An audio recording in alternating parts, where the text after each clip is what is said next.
Episode 2 of Chainsaw Man is finally here, and although we don't get as much crazy action as we do in episode 1, we do get introduced to some very interesting characters that I think are going to play a big role going forward in the story. And we get some more insight into who this mysterious pink-haired girl is and why she even decided to take Denji in the first place. So let's get right into this episode. Things kick off right where episode 1 ended, in this strange pink-haired lady's car, where Denji starts to feel super hungry, and the pink-haired lady comes in and asks for Denji's name. Of course, he responds with Denji, and she tells him that she needs to point something out right away to him, that she expects him to answer with a yes or a woof to any one of her requests, because dogs that do not obey or do not behave get put down. So Denji is kind of at a loss for words, and he starts to kind of question whether or not this person is a good person. And he is also reminded of the fact that Pochita is now gone and feels kind of sad about this, but this is all kind of soon wiped away because Makima suggests that they go get something to eat. And of course Denji is totally down with this idea because he's starving and has never really had a proper meal. However, he sadly points out that he doesn't have any money, but to his surprise, the woman offers to pay for his meal, and this is when Denji starts to realize that he's never had anybody be so nice to him before in his life, and feels like he's literally falling in love with this woman just because he thinks she's pretty and she's being nice to him unlike anybody else that has ever entered his life. So we then move to this udon stand where they're going to buy some udon for Denji and her to eat, where Makima starts to question how he even got that way in the first place with that chainsaw cord at his chest and finding him all bloodied up with zombies around him.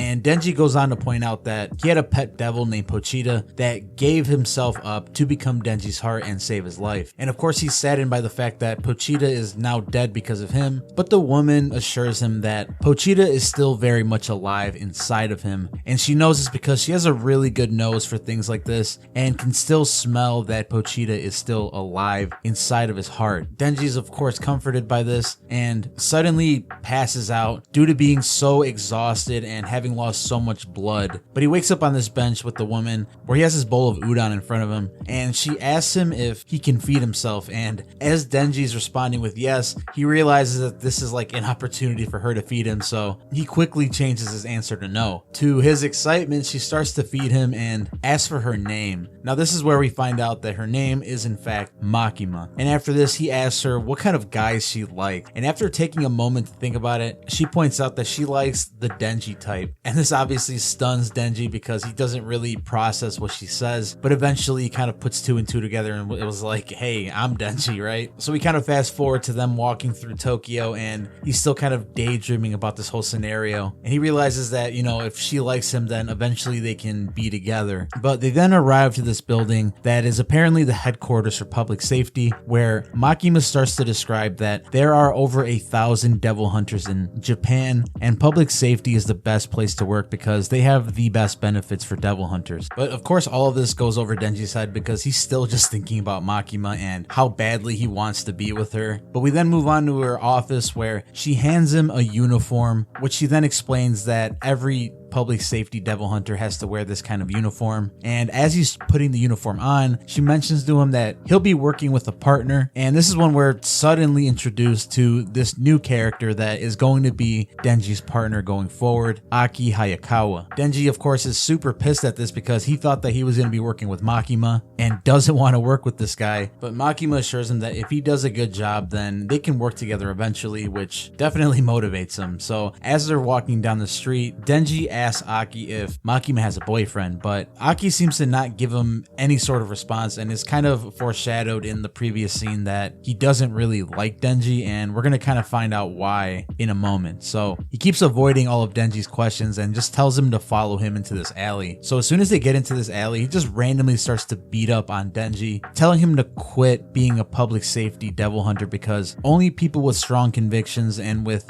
real goals survive in the type of job that they're in, and people that are just in it for the payday or some really petty reasons are the first ones to die. So as he's kind of explaining how Denji should just leave and he'll tell Makima that he just ran away, he flicks his cigarette on Denji's shirt and puts it out with a wad of spit. So already we're just not liking this guy because he's not being very nice to our boy Denji. But obviously we know that Denji does not get put down easily, because as Aki turns around and starts to walk away, he gives him one solid blow below the waist, which causes Aki to basically become paralyzed and fall straight to the ground. But no, Denji is not done here, because he proceeds to attack his groin several more times. And as Aki gets back up to try to fight Denji again, Denji yet again nails him square between the legs. And as Aki is on the ground, Denji points out that this is the best his life has ever been, and he does not want to let it go. So he wants to live the life that he's currently living so bad that he's willing to die for it. We then cut to this funny scene where Denji and Aki are in Makima's office again, and Denji tries to point out that Aki was attacked by the testicle devil, and that explains all of Aki's injuries. And of course, Aki points out that he's flat out lying, and Makima just kind of glazes over this and says that she's glad that they're hitting it off. Makima also points out that Denji will be joining Aki's unit permanently, to Aki's disdain, because he points out that he doesn't want another one of them in his unit. But Makima just kind of comes back at him and says that she put that unit together in the first place as an experimental unit to try to combat devils. So this leads Aki to question what Denji even is, and Makima goes on to explain that he's a human that can turn into a devil. And we learned in episode 1 that this is a very rare thing and was only known to be a rumor, but Makima confirms that this is what Denji is and that he could be very useful to them. So Aki points out that Denji is now going to be living with him, so he can keep an eye on him. And as they're walking to Aki's house, Denji asks Aki if Makima is a good person. Aki responds by telling him that she actually saved his life, so she definitely is a good person. So as Denji keeps thinking about Makima and they're at a streetlight, he points out that he wishes that he'll get to hug Makima again, which completely throws Aki off, because he's completely surprised that she let Denji hug him, and Aki of course has some kind of feelings for Makima as well. So he's probably pretty jealous at this point. So they get to Aki's apartment, and we see that Denji's putting all these different kinds of jams and cinnamon and honey on this piece of toast, and he just starts chowing down on it to Aki's disgust. But Denji just thinks that this is the most amazing thing that he's ever tried before. So it's really nice to see that our boy Denji's finally getting to try jam with toast. And we kind of go through this small montage of Denji living with Aki, where he just is this big nuisance to Aki, because we see him bathing and singing loudly while he's bathing and falling asleep on the toilet, things like that would just really piss you off if you had a roommate like that. So after going over this, she lets him know that they have another mission to go on to take out a fiend that is attacking someone's house. So as they cut over to this house, Denji starts to question what a fiend actually is, and Aki explains to him that a fiend is a human corpse that has been taken over by a devil, which kind of leads to the obvious question that Denji asks, where he wants to know whether he's a fiend or not, if that's the case. And Aki kind of responds to him with no, because fiends usually have some kind of characteristics from that devil showing on their head or face, so it's pretty easy to identify a fiend. And I also do want to point out that technically fiends take over dead corpses, and I know it's hard to believe, but in episode 1, Denji technically still didn't die when Pochita saved him and merged all of his body parts together. I mean, it may seem like it because he was literally decapitated, but I guess technically his brain still wasn't dead, which doesn't pigeonhole him in the whole fiend category. So he's something completely different. So after clearing that up, they confront this fiend that's eating a chicken in one of these rooms, and Aki asks Denji to show him what his powers can do and kill the fiend immediately. Well, Denji just takes the easy route and totally chops his head off in one swing with an axe. And when Aki questions him as to why he didn't show him his powers like he asked, Denji points out that he just wanted to give him a painless death, seeing as how Denji could have easily become a fiend a lot like him. So he's kind of giving off the impression that he has sympathy towards fiends. And this of course pisses Aki off, because they're devil hunters, so their job is to kill fiends. And he starts to point out that all the officers outside risk their lives every day to fight fiends, and Aki himself has had his entire family killed by a devil. So everyone around him is taking this job serious other than Denji. So with this, we kind of get a little bit more of a reveal of why Aki is so jaded and seems to hate devils and fiends so much. Because hey, you know, if you had your entire family killed by one, you would probably hate them as much as he did, right? So Aki leaves the room, and after this, Denji reveals that he really didn't want to chop his head off with his Chainsaw Man form because things would get super messy, and he really didn't want to get blood on these nudie magazines that are on the floor. So he's happy that the bag is now secured, and starts to kind of think about what Aki was saying, and points out that everybody has some kind of goal or dream that they are chasing after that really motivates them. And Denji has everything that he could ever want, but he still feels like something is missing. And as he's kind of going over what each one of the people outside's motivations might be, Denji realizes that he needs something to keep pushing him forward and give him something to really strive for. And this is when he comes up with the amazing idea that his primary motivation is going to be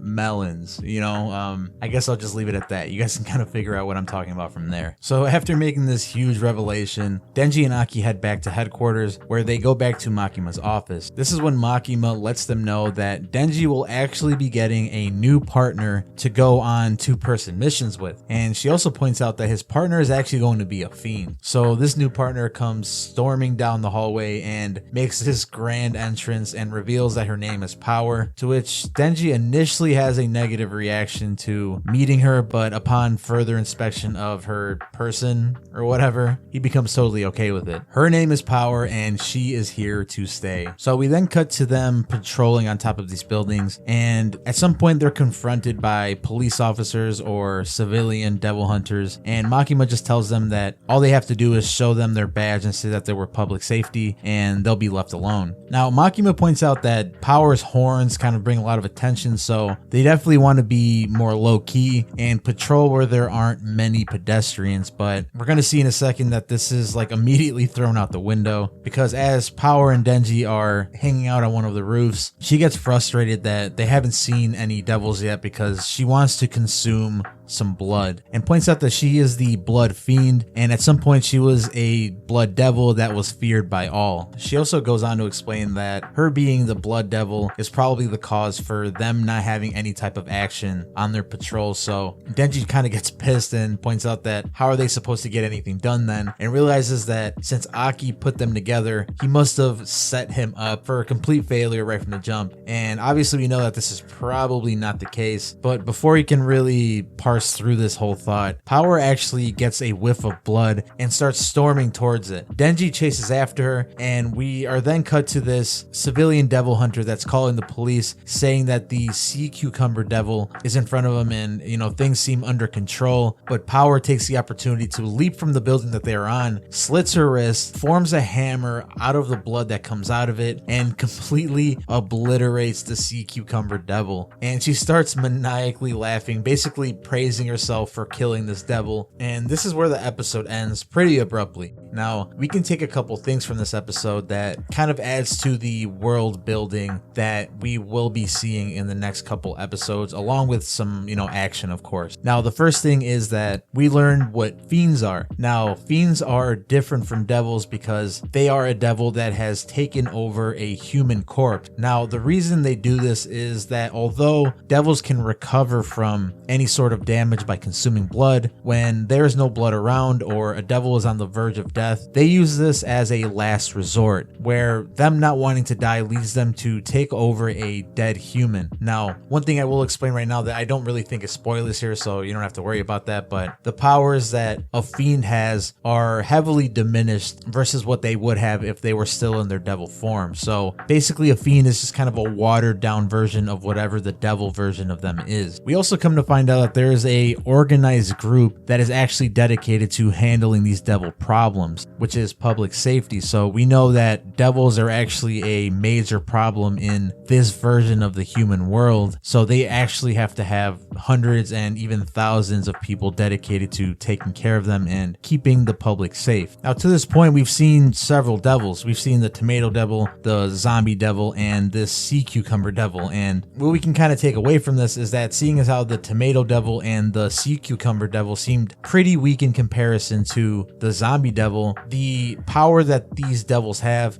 must correlate with kind of how big of a threat the devil that they represent is. So, you know, zombies are obviously a much bigger threat, much more feared by people than tomatoes or sea cucumbers. So therefore they have greater power. We're going to get a lot more insight into what devils are and why they have the powers they have and why they're as strong as they are later on in the story. So definitely sit tight and don't think that, you know, any of this stuff went over your head or anything. There's still a lot to explain. But what did you guys think of this episode? Let me know in the comments if this kept the hype going from episode 1 for you, or if it's something that, you know, you're kind of seeing is not something that you'd be really into. Let me know in the comments. I am very curious to know what your thoughts are. And if you enjoyed Chainsaw Man, whether it be the manga or the anime, then you literally don't need to go anywhere else, because I will be posting chapter reviews and episode reviews each and every week, along with other Chainsaw Man analysis videos sprinkled throughout. So you definitely want to be subscribed with notifications on so you don't miss out on any of that. But that's it for this one, guys. Have a wonderful day, and I'll see you in the next video.